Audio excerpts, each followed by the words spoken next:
Hey guys, how are you. मैं हूँ आपका दोस्त अमित। और मैं आपके लिए एक प्रॉब्लम स्टेटमेंट लेके आया हूँ आज, जो कि लीड कोड की डे 2 प्रॉब्लम है, मई मंथ में। तो लेट्स सी कि क्या प्रॉब्लम स्टेटमेंट है and then will go ahead. तो प्रॉब्लम स्टेटमेंट है ज्वेल्स एंड स्टोन्स। और इसको मैं ऑलरेडी अटेम्प्ट कर चुका है, तो मैं बाद में इसे क्लियर कर दूंगा। मीनवाइल प्रॉब्लम स्टेटमेंट समझते हैं कि प्रॉब्लम क्या कह रही है।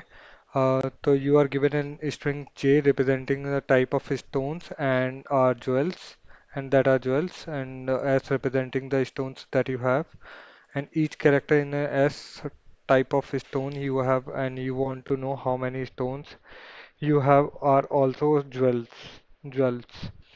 So problem statement इजी है क्वाइट। प्रॉब्लम स्टेटमेंट है कि आपके पास दो टाइप के स्टोन्स हैं, एक तो ज्वेलरी है और एक स्टोन टाइप्स के हैं, और you have to find out. और ज्वेल्स जो हैं बेसिकली, यहाँ पे एक कंडीशन दे रखी है इस स्टेटमेंट में कि जो ज्वेल्स है वो guaranteed will be distinct one. तो मतलब कि सारे के सारे डिस्टिंक्ट होंगे, यहाँ पे कोई भी डुप्लीकेट नहीं होगा। ये प्रॉब्लम स्टेटमेंट ने पहले दे रखा है, तो हमें वो सब चीज़ें चेक करने की ज़रूरत नहीं है। तो वी कंसीडर कि भाई ये डिस्टिंक्ट आएंगी सारी वैल्यूज़। बट जो स्टोन्स होंगे, स्टोन्स हमारे मतलब डुप्लीकेट भी हो सकते हैं। तो हमें फाइंड आउट करना है कि कितने ज्वेल्स इस स्टोन्स के अंदर प्रेजेंट है। कहने का सेंस है कि ये जो स्टोन्स है हमारे पास, एक तरीके से मान के चलो एक लेमन टर्म में, कि आपके पास कई सारे स्टोन्स पड़े हुए हैं और आपको पता करना है कि उसमें से डायमंड और गोल्ड आपके पास कितने हैं। Same kind of problem it is कि आपके पास कई सारे स्टोन्स हैं और आपको वो पता करना है कि किस किस टाइप के आपके पास ज्वेलरी अवेलेबल है उसमें, और कितनी है वो टोटल। ठीक है, तो जैसे ए अगर एग्जांपल देखते हैं, तो ए जो है यहाँ पे एक है। ठीक है, और कैपिटल ए जो है वो दो है। ठीक है, तो इन टोटल तीनों की वैल्यू कितनी हो गई, तीन हो गई। तीन हमारे पास ज्वेलरी है जो इसमें एग्जिस्ट करती है। ठीक है, स्ट्रेट फॉरवर्ड है। तो अगर इस प्रॉब्लम, अब दूसरा एग्जांपल देख लेते हैं। इन्होंने दिया हुआ है जेड, बट ये जेड यहाँ पे एग्जिस्ट नहीं करता, तो हमने रिटर्न कर दिया जीरो। तो इट्स क्वाइट स्ट्रेट फॉरवर्ड। हमें अप्रोच, हम अप्रोच पे आ जाते हैं। अप्रोच क्या फॉलो करेंगे, तो अप्रोच हमारे पास कई सारी हैं इसमें। कई सारी अप्रोच से हम इसको रिजॉल्व कर सकते हैं। बट कुछ इजी अप्रोचेस, जैसे फर्स्ट हम ट्राई करते हैं इजी अप्रोच से। तो इजी अप्रोच आप देख पा रहे होगे सिंपल, कि अगर हम एक काउंटर भी सेट कर लें, जैसे कि अगर मैं मैप बना लेता हूँ, मैप इन द सेंस कि एक ऑब्जेक्ट बना लेता हूँ। कहने का सेंस है कि जैसे जैसे मैं वाइट बोर्ड ओपन कर लेता हूँ।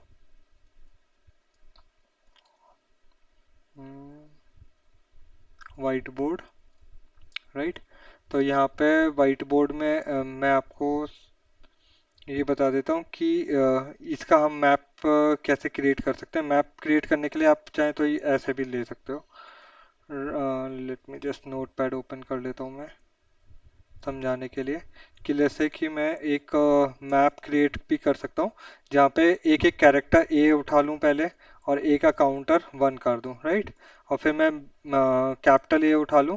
उठाने का मतलब है कि मैं इस ए पे लूप चलाऊँ सारे एलिमेंट्स पे, और सबकी वैल्यू को चेक करता जाऊँ। तो ए, अगर ए नहीं है, सबसे पहले चेक करूँ ए ऑब्जेक्ट में है या नहीं है। तो शुरुआत में ऑब्जेक्ट में नहीं होगी। जैसे कि शुरुआत में इनिशिएट कर लेते हैं कि let map equals to object. और मैप से आपकी अंडरस्टैंडिंग नहीं बैठती। मैप बेसिकली हम इसलिए कहते हैं क्योंकि हम मैपिंग कर रहे हैं, हर एक की वैल्यू से मैपिंग कर रहे हैं। आप, अगर आपको अंडरस्टैंडिंग में दिक्कत हो रही है, तो आप इसे डिक्शनरी भी कह सकते हो। आप इसको ऑब्जेक्ट भी कह सकते हो। ठीक है, अगर आपको ऑब्जेक्ट से अंडरस्टैंडिंग, बट मैप से मुझे अंडरस्टैंडिंग बैठती है कि मैपिंग कर रहा हूँ मैं किसी वैल्यू की किसी के साथ। ठीक है, इट्स अप टू यू, जो भी आपको अंडरस्टैंडिंग बैठ रही है। ठीक है, अब आप ये मान के चलो, अब आप लूप चलाओगे इस पे, लूप ऑन द। तो आपकी अगर एक एल्गो देखे, हम एक बेसिक एल्गो देखें, तो step by step, step one हमारा जो होगा,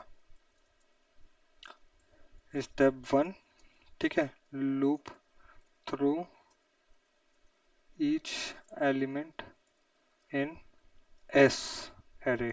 ठीक है, ये एस, सॉरी एरे कह रहा हूँ, स्ट्रिंग।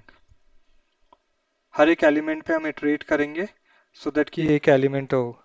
सेकंड हम चेक करेंगे, सेकंड हमारा स्टेप होगा कि if element does not exist in map then add it with counter value of one. ठीक है, तो जैसे कि अगर मैं फर्स्ट एग्जांपल के लिए लेके चलूँ, ए पे आया है सबसे पहले मैं। ठीक है, और ए पे मैं आने के बाद मैं एक काम करता हूँ, इसे साइड में ले लेता हूँ सो दैट एक और अंडरस्टैंडिंग हो जाएगी। राइट, इसको ये बार बार खुल रहा है।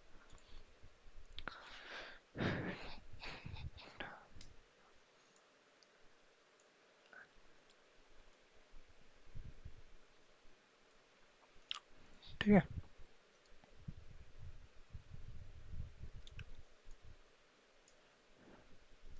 राइट। अब अगर मैं ए पे चलता हूँ, फर्स्ट ए पे चलता हूँ, तो एक ही वैल्यू एग्जिस्ट नहीं करती, तो मैं क्या करूँगा, मैप में ऐड करा दूंगा a plus value of counter one. अब मैं फिर दूसरे एलिमेंट पे गया, दूसरा एलिमेंट भी नहीं मिला मुझे, तो मैंने फिर से एक एलिमेंट ऐड कर दिया, ए ऑफ वन। ठीक है, अब आगे बढ़ते हैं, एक और तीसरे एलिमेंट पे गए, तीसरा एलिमेंट देखा, तीसरा एलिमेंट हम हमारा सेम ही है जो एग्जिस्ट करता है। तो अब हमारी नेक्स्ट स्टेप हो जाएगा, स्टेप थ्री, कि इफ एलिमेंट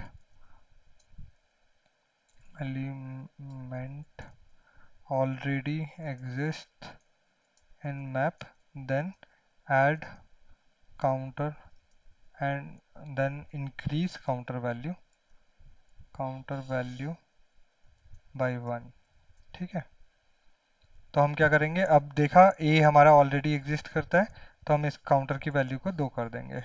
ठीक है, सिमिलरली अब बी के साथ चलेंगे, बी देखा, बी की जो वैल्यू है बी, और हम देखते जाएंगे, जैसे वन है शुरुआत में, फिर हमारी टू पे आएगी, थ्री होगी, फोर होगी, तो हम इसे फोर कर देते हैं। राइट, तो जो हमारा मैप तैयार हो क्या है वो आया, ए वन है, ए टू है और बी फोर है।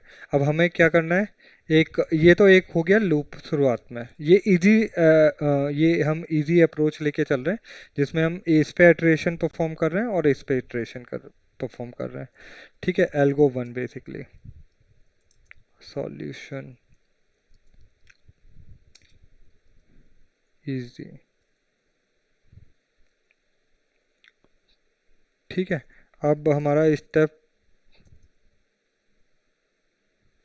फोर होगा,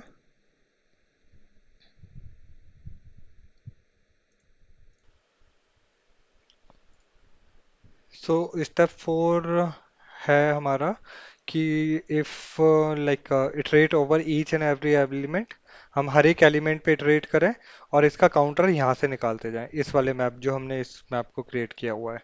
ठीक है, तो अगर जैसे ए पे चलेंगे तो ए का वन उठाएगा, दो ए इस पे चलेंगे तो टू उठाएगा, तो हम तीनों का टोटल कर देंगे।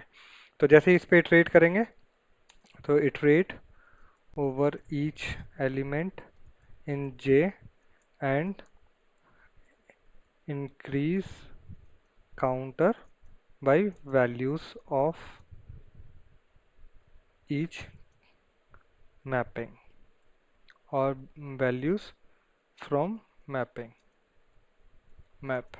ठीक है, तो हम हर एक कैरेक्टर के रिगार्डिंग इस मैप में से वैल्यू उठा लेंगे। एक तो ये अप्रोच हो गया। अब ये देखो, इसमें हम इस पे भी लूप चला रहे हैं प्लस इस पे भी लूप चला रहे हैं।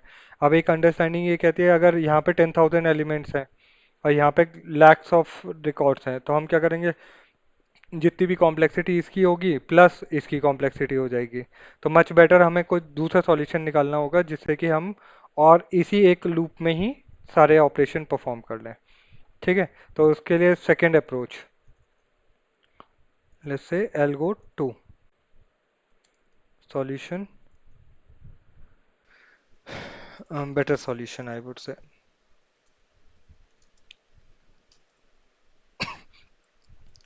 तो बेटर सॉल्यूशन में हम एक स्मार्टनेस ये कर सकते हैं कि हम जब इस पे रन करने के बजाय इसी को हम इसमें सर्च करते रहें। जैसे कि अ, अभी हम क्या करें, ए एलिमेंट पे देख रहे थे और मैपिंग कर रहे थे। अब हम ए को मैपिंग ना करने के बजाय ए को ये चेक करें कि ए है कि नहीं है इसमें। अगर है तो काउंटर को इंक्रीज कर दें। अगर इसमें देखें, इसमें इंक्रीज करते जाएं काउंटर है कि नहीं है, और काउंटर को इंक्रीज करते जाएं। बेसिकली हर एक कैरेक्टर पे हम लूप कराएं और उसको चेक करते जाएं इसमें इंक्लूड करता है कि नहीं करता। ठीक है, जे में इंक्लूड करता है कि नहीं करता। तो इसका मतलब है step one, iterate over each element meant in S। Element means element अगर किसी को प्रॉब्लम हो रही है अंडरस्टैंडिंग में तो लेटर है। ठीक है, लेटर इन एस, लेटर और कैरेक्टर। ठीक है, और सेकंड है, और step two, check if that character, that element exist in J or not. If exist, then increment counter value by 1। ठीक है, अभी मैं उसका मतलब समझाता हूँ कैसे। ठीक है, अभी मैंने क्योंकि ये ऑलरेडी रिजॉल्व कर चुका हूँ मैं, तो मैं इसको पहले रीसेट कर देता हूँ। लेट्स सी, रीसेट कर दिया। ठीक है, तो लोड सक्सेसफुली। अब अगर मैं नीचे देखता हूँ ब्लैंक आ गया, राइट। तो हमने जैसे प्रॉब्लम इस सेकंड अप्रोच को लेके चलते हैं, तो अब हमें इस पे भी लूप नहीं लगाना पड़ा, ना ही इस पे लगाना पड़ा। ठीक है, तो हम इस अप्रोच को लेके चलते हैं पहले। सो लेट्स से तो हमारा क्या है, हमने पहला स्टेप क्या लिखा है, इटरेट ओवर ईच एलिमेंट। तो लेट्स से कि मैं इन दोनों स्टेप को यहाँ पे ही कॉपी कर लेता हूँ।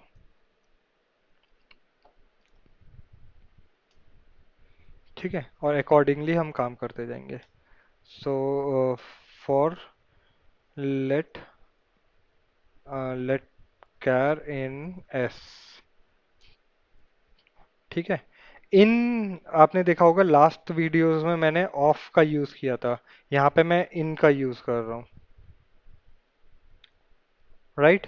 अगर आपको कंफ्यूजन है तो मैं सिंप्लीफाई ये कर देता हूँ कि लेट्स से कि हम एक ट्रेडिशनल जो लूपिंग है उसको कर लेते हैं, मच बेटर अंडरस्टैंडिंग के लिए। I less than S dot length I plus plus. ठीक है, एक लूप चला रहे हैं हम एस की लेंथ तक। इसको हटा देते हैं एक बेटर अंडरस्टैंडिंग के, फिर बाद में मैं उसे अंडरस्टैंड समझाता हूँ। तो जीरो से मैं एस की लेंथ तक लूप चला रहा हूँ, मतलब कि जितने भी कैरेक्टर एस में होंगे उतने टाइम लूप चलेगा। और मैं एक काउंटर ले लेता हूँ, let counter equals to zero. ठीक है, अब मैं काउंटर प्लस इक्वल्स टू, अब मैं यहाँ पर ट्रिक की है थोड़ा। ठीक है, अब मैं क्या कर रहा हूँ कि पहले मैं इसको नंबर लिखने से बेटर मैं पहले बताता हूँ करना क्या चाहता हूँ। अब मैं ये देख रहा हूँ कि ये जो कैरेक्टर आया है मेरे पास, जो फर्स्ट कैरेक्टर है, character of S of I. ठीक है, ये एक कैरेक्टर निकाल के देगा मुझे। ठीक है, अब ये एस ऑफ आई इसमें एग्जिस्ट करता है कि नहीं करता। ठीक है, जे में एग्जिस्ट करता है नहीं करता। तो उसको चेक करने के लिए J dot, J dot includes, ठीक है, एस ऑफ आई, ये हमें बता देगा, ये हमें रिटर्न करके देगा वैल्यू ट्रू और फॉल्स में, ट्रू और फॉल्स में। ठीक है, अब हमें क्या है, हमने मतलब थोड़ा सा सिंटेक्स बचाने के लिए, दो तीन लाइन और कोड बचाने के लिए मैंने इसको नंबर में कन्वर्ट कर लिया, जो ट्रू और फॉल्स वैल्यू आ रही है ये इंक्लूड करता है कि नहीं करता। सो दैट कि मैं नंबर, उसके नंबर को, क्योंकि मुझे बाद में भी जाके उसकी वैल्यू, अगर जैसे कि मैं इसको नंबर में नहीं मैं बता देता हूँ, नंबर में इंक्लूड कर दिया। अब ये, तो अब ये क्या करेगा, ये ट्रू को वन रिटर्न करेगा, फॉल्स को जीरो। तो जैसे ही कोई भी वैल्यू आएगी, अब जैसे कि एक कैरेक्टर आया यहाँ पे मैं देख लेता हूँ, प्रॉब्लम स्टेटमेंट यहाँ नोटिस कर लेता हूँ, बार बार स्क्रॉल ना करना पड़े। अब अगर देखोगे तो ए जैसे ही आया, ठीक है, अगर ए होगा इसमें तो ये क्या करेगा, ट्रू रिटर्न करेगा, ट्रू हो जाएगा 1, तो काउंटर जो हो गया मेरा 1 हो गया, कि एक काउंटर हो गया। ये थोड़ा सा ट्रिकी वे है, अगर हम चाहें तो इसको ऐसे ही यूज कर सकते हैं, अदरवाइज हम ये भी कर सकते हैं कि भाई if S of like J dot index of, और like J dot index of S of I, ठीक है, अगर ये ग्रेटर देन है -1 से, -1 की मतलब वो वैल्यू इंडेक्सिंग है उसमें, ठीक है, -1 का मतलब है कि नहीं है वो वैल्यू, बट -1 से ज़्यादा है तो वो वैल्यू है उसमें। अगर वो -1 से ज़्यादा है तो हम काउंटर प्लस प्लस कर दो, ये भी आप कर सकते हो, ठीक है। It's works the both way, but थोड़ा सा ट्रिकी, थोड़ा सा इजी करने के लिए वन लाइन स्टेटमेंट के लिए मैंने ये कर दिया कि ट्रू और फॉल्स जो इंक्लूड्स फंक्शन है, ये इंक्लूड फंक्शन है जो कि हर एक स्ट्रिंग पे अवेलेबल है, ठीक है। तो ये मैं इस पे, हाँ ये सेकंड स्टेप था मेरा चेक करने का, तो चेक इफ एलिमेंट एग्जिस्ट और नॉट, ठीक है, और रिटर्न काउंटर। तो लेट्स सी कि वैल्यू क्या आती है।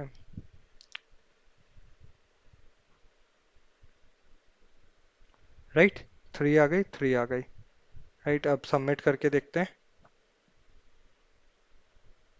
एक्सेप्टेड, ठीक है।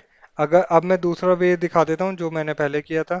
Right, if let's say J dot index, जो जिनको इंक्लूड्स का आइडिया नहीं है तो वो उनके लिए आप ये ऐसे भी यूज़ कर सकते हो सिंपल टर्म में, ठीक है। ये सेकंड अप्रोच कह लीजिए, और काउंटर प्लस प्लस, राइट, जो भी वैल्यू इंडेक्स में इंक्लूड करती है, ठीक है, क्योंकि इसको ये रिटर्न करेगा -1, तो ग्रेटर देन -1 कर देते हैं, कि अगर ये -1 से ज़्यादा है वैल्यू, मतलब कि -1 से ज़्यादा का मतलब है if value is great greater greater than -1, then it means